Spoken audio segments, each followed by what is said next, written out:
Muy bien, vamos con la tercera parte de la clase. Ya le subí uno de los videos, ya ahorita se está cargando el segundo video, sí, el segundo video. Y bueno, 16%. Vamos a continuar analizando el caso el tema de EBC, perdón. Déjenme encontrar otra vez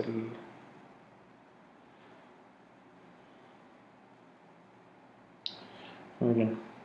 Les decía entonces, la arteria cerebral media, que es la que tiene la que es más proclive a presentar esta patología, que es daño cerebral adquirido también, es otra de las formas, más bien es uno de los tipos de daño cerebral adquirido, el EBC. Y lo más frecuente les decía que es la arteria cerebral media. La arteria cerebral media es lo que hace este paciente, ¿sí? O es lo que deja al paciente así, como estamos acostumbrados a ver un paciente hemipléjico, que es el tipo de paciente más común. Hay diversos tipos de síndrome de arteria cerebral. Está el síndrome de arteria carótida interna. Se parece mucho, les decía, en el sentido en el que hay déficit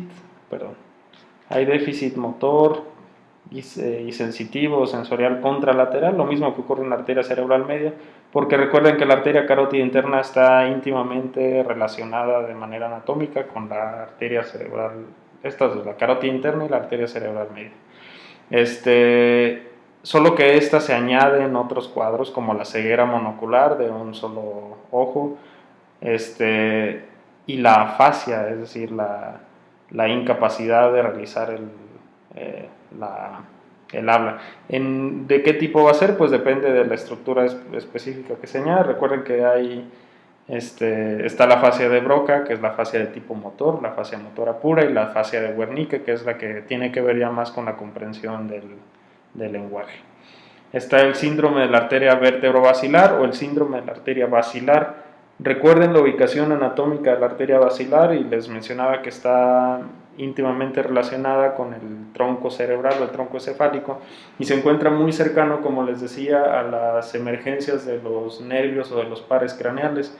Entonces, el síndrome de la arteria vértebro-basilar no va a tener el cuadro específico de la arteria cerebral media. ¿Qué quiere decir?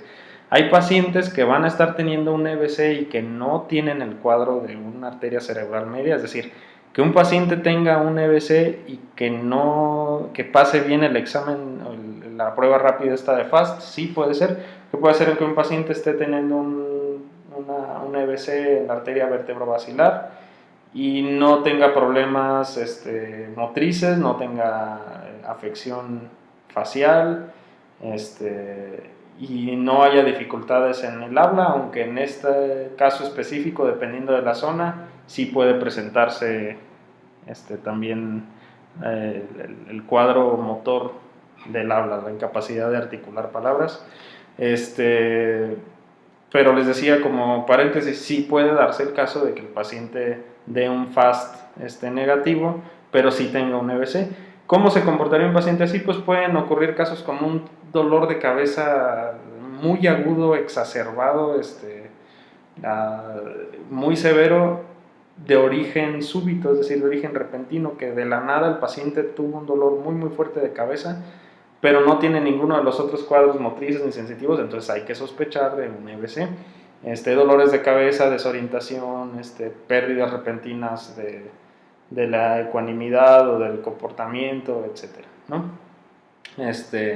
Pero bueno, regresando al síndrome de arteria vertebrovascular, muy común entonces también recuerden que la cercanía anatómica de la arteria vertebrovascular la relaciona también con el cerebelo, por lo que ocurren también cuadros de ataxia, pérdida del equilibrio, etcétera, cefaleas y mareos, ¿sí?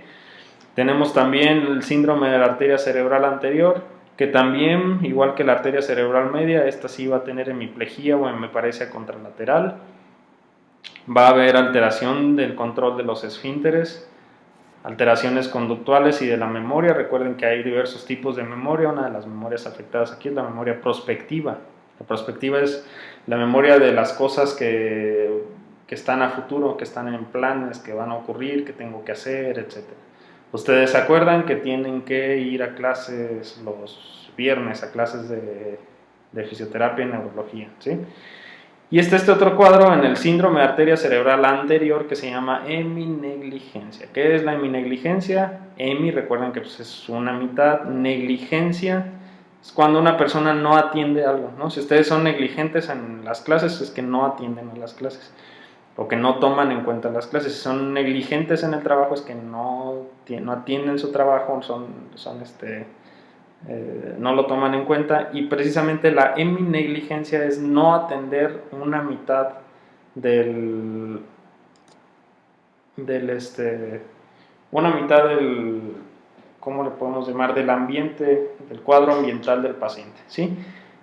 ¿Qué es lo que ocurre en heminegligencia? Vemos aquí un paciente con síndrome de arteria cerebral anterior y vemos que tiene precisamente este cuadro de heminegligencia y lo hace tener este comportamiento. Al paciente se le pide, oye, dibuja un reloj, y el reloj que dibuja es solamente tomando en cuenta un hemisferio de su existencia, de su cuadro existencial.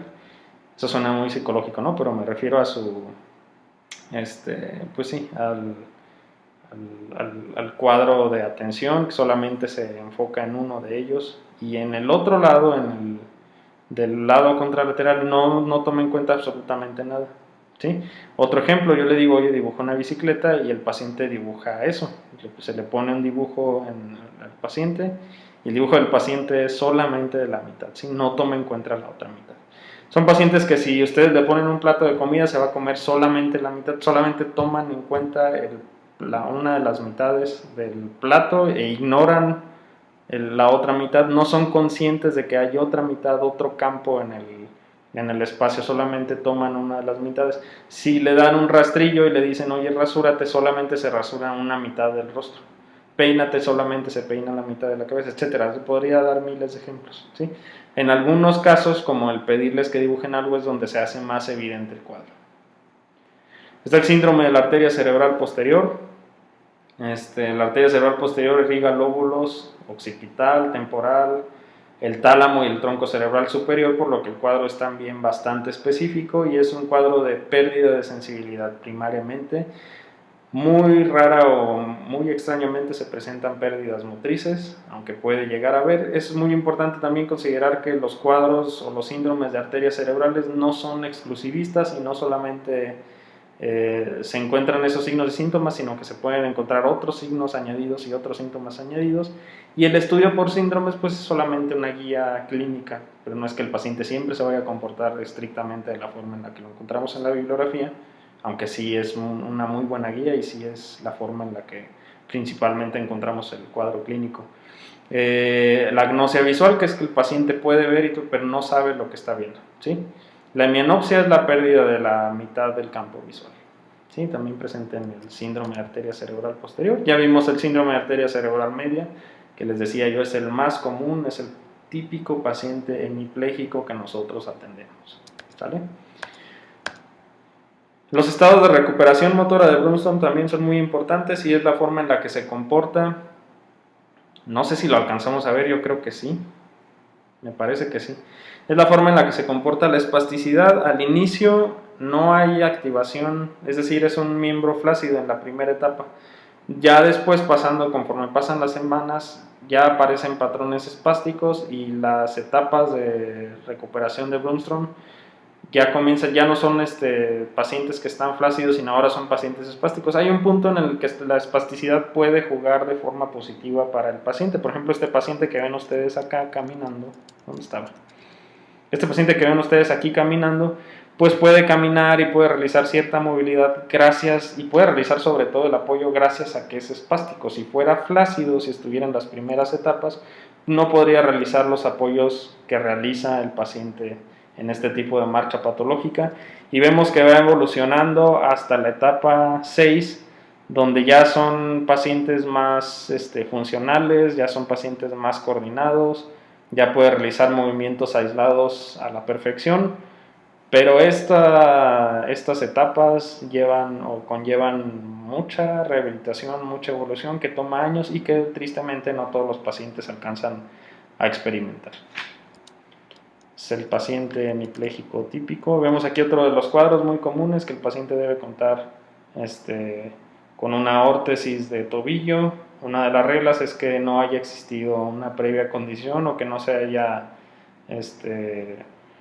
que no haya patología ortopédica previa para aplicar la órtesis. Debe estar a 90 grados el tobillo y bueno, bajo esta condición pues se lleva a cabo mucho también del tratamiento, del enfoque terapéutico de la rehabilitación del EBC en llevar a cabo la dorsiflexión, en trabajar con la dorsiflexión.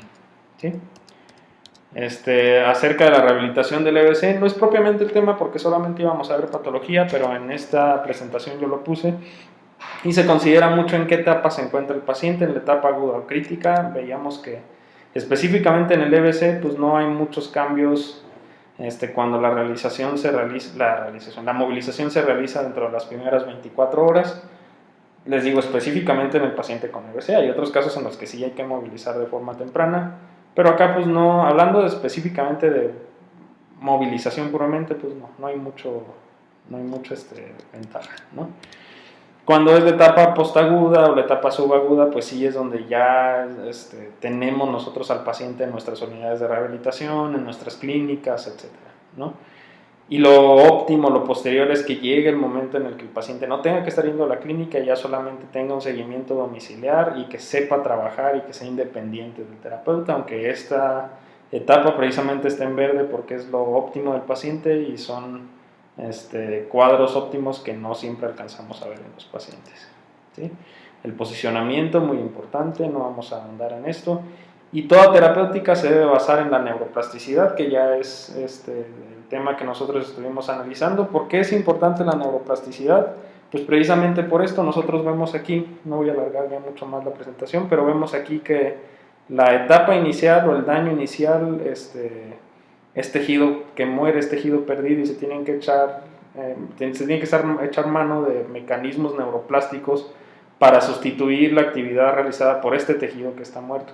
Hay otro tipo de afección que es lo que estamos viendo aquí alrededor, y ese tipo de afección se llama zona de penumbra, que son lugares donde también es parte de tejido donde también hay falta de perfusión o donde también se encuentran cuadros de hipoxia, baja irrigación sanguínea, pero no es el cuadro primario, no es el tejido afectado primariamente, y es bastante probable que este tejido se recupere. Cuando recupera la perfusión nuevamente, este tejido tiene la actividad normal o comienza a regresar a la actividad normal. ¿Qué quiero decir? Que esta zona de penumbra es recuperable dentro de las primeras 24, 48 hasta 36 horas, lo que hace que el paciente tenga una mejoría clínica, porque vean cómo se afecta tejido alrededor del tejido de la afección primaria, y todo esto genera un cuadro en el paciente, un cuadro clínico, que cuando se recupera, ya solamente queda el cuadro clínico inherente a esta región. Entonces, cuando se recuperan estas zonas, pues el paciente recupera funcionalidad. ¿De qué tipo? Pues depende mucho de la ubicación, la extensión, etcétera. Pero son pacientes que comienzan a recuperar aspectos como el habla, motricidad distal, etcétera, ¿no? Y no tiene nada que ver con la terapéutica médica ni con la terapéutica que hayan hecho ustedes. Miren, movilicé al paciente y ahora ya mueve los dedos. O movilicé al paciente y ahora ya habla. Pues no, no tiene mucho que ver con eso y tiene más que ver, si fue dentro de las primeras 36 horas, tiene más que ver con esto. Con que hubo tejido afectado, pero no tejido completamente isquémico, como en la región inicial, ¿sí? O como en la lesión primaria, ¿sale? En la neuroplasticidad pues se basa precisamente en intensidad, repetición, tiene que haber un gran número de repeticiones, se habla de más de 36,000 repeticiones para los movimientos, tiene que haber una dificultad óptima, que el paciente tenga movilidad no solo, o que tenga actividad no solo la que él pueda hacer cómodamente, pero tampoco actividad que lo haga experimentar frustración, que sea muy difícil, que no puede. Por eso yo les digo, ¿por qué al paciente le ponen pesas? ¿Por qué al paciente le ponen si no puede moverse? ¿No? Eso al paciente lo frustra, lo pone triste y no quiere ir a rehabilitación. ¿Cuántos pacientes neurológicos no conocen? Y si no los conocen ahorita, les prometo que cuando vayan a unidades de rehabilitación los van a conocer. Pacientes neurológicos que no quieren ir a rehabilitación, pues es precisamente por eso, porque a veces se les pide demasiado en la rehabilitación y se tiene que tener un muy buen ojo clínico para encontrar esto que es el reto óptimo para el paciente, o la forma de retar al paciente de manera óptima, que pueda obtener un aprendizaje óptimo, un aprendizaje motriz óptimo. Tiempo de duración, en promedio los pacientes reciben 1 hora, que es ahora en lo que se alista la rehabilitación y se pasa al paciente y se recibe y se pasa lista, etcétera. En realidad efectivamente recibe solamente 30 minutos de rehabilitación, cuando el umbral efectivo es de aproximadamente 30 horas por día según estudios, ¿sí? Y pues hablábamos de los niveles y la clase de evidencia en rehabilitación. En evidencia tipo A encontramos repeticiones de alta intensidad, orientado a tareas sin función, reeducación de la marcha y bipedestación, entrenamiento con asistencia robótica. Encontramos rehabilitación funcional. En la rehabilitación funcional pues hay diversas técnicas, ahorita vamos a ver algunas. Y sirve para la preparación de terapia ocupacional y de las actividades de la vida. Aquí estamos viendo una maniobra de movilización funcional, de terapia funcional, que consiste en llevar al paciente del decúbito prono. Es bastante efectivo cuando lo ven, cuando lo ven en vivo. Es bastante sorprendente cómo el paciente lo puede hacer. Él no es un paciente, pero con paciente todavía es más sorprendente. Y es llevar al paciente en solamente tres maniobras, en llevarlo de decúbito lateral a la sedestación. Es muy interesante. Se realiza entrenamiento también de la marcha. Eso es lo que tiene más evidencia, realizar el entrenamiento funcional de la marcha. Estimulación robótica, que aquí debería haber un video que no vamos a mostrar porque no está disponible. Esta es una imagen de rehabilitación. Sí se pudo. Esta es una imagen de rehabilitación robótica. Vean ustedes cómo el paciente comienza a realizar movilización de acuerdo a una especie de juego que está viendo en la pantalla. Se le pide que haga cosas específicas, ¿no? En la Ciudad de México hay un centro que se llama Clínica Cerebro, que trabaja casi exclusivamente con rehabilitación robótica. Es una rehabilitación muy efectiva y es de lo que más evidencia tiene, como veíamos en la sección anterior, pero es sumamente caro. Si nosotros aquí cobramos entre 700 y 800 pesos, ellos cobran 3,000 pesos 1 hora de rehabilitación, ¿sí? Entonces 10 horas son 30,000 pesos, 10 horas se las gastan en 1 o 2 semanas, ¿sí? Pero bueno, si existe es porque hay quien lo paga. Eso es otro tema. Intervenciones de nivel de evidencia tipo B, el bio y el neurofeedback. Después quizá hablemos de eso. Técnicas de neurofacilitación como es FNP. Esa evidencia tipo B no es porque sea menos efectivo, sino porque hay aspectos, mecanismos que, aunque ya se ha demostrado que es efectiva, hay mecanismos que todavía no se descubre cómo trabajan y que necesitan ser más estudiados. La que no tiene, o la que es de menor evidencia, que es nivel de evidencia tipo C, etcétera, eso ya es otra cosa. Rehabilitación con realidad aumentada y estimulación eléctrica. Esta es una técnica de facilitación. Todas estas cosas, todos estos elementos están ocurriendo acá con nuestro instructor. Él es nuestro instructor de FNP. Ahí estoy yo tomando fotos en ese momento. Vean cómo está ocurriendo aquí la técnica en miembro superior. Esto no es puesto al azar, esto no es al azar.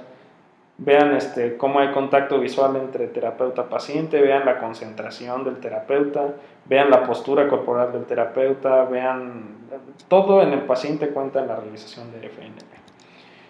Todos estos elementos debe tener la técnica. Eso es el acomodo de biofeedback. Estábamos ahí practicando la dorsiflexión. Bueno, sí, veanlo. Sí se puede ver. Y al paciente le estábamos pidiendo que realizara la actividad del tibial anterior, y para saber si lo hizo correctamente es que esta barrita precisamente alcanzaba ahí el umbral, que es una línea parecida a esta. El registro electromiográfico es que estamos viendo acá. Y el sonido es una forma de retroalimentar al paciente en lo que está haciendo, ¿no? Y pues bueno, esto es todo. Esto es otra cosa, Voy a subir este video también al canal y cualquier duda pueden consultarme, no en el canal, sino en la plataforma de Teams, ¿sale? Que estén muy bien, los veo nos vemos en la siguiente clase. El siguiente tema es traumatismo craneoencefálico. Saludos.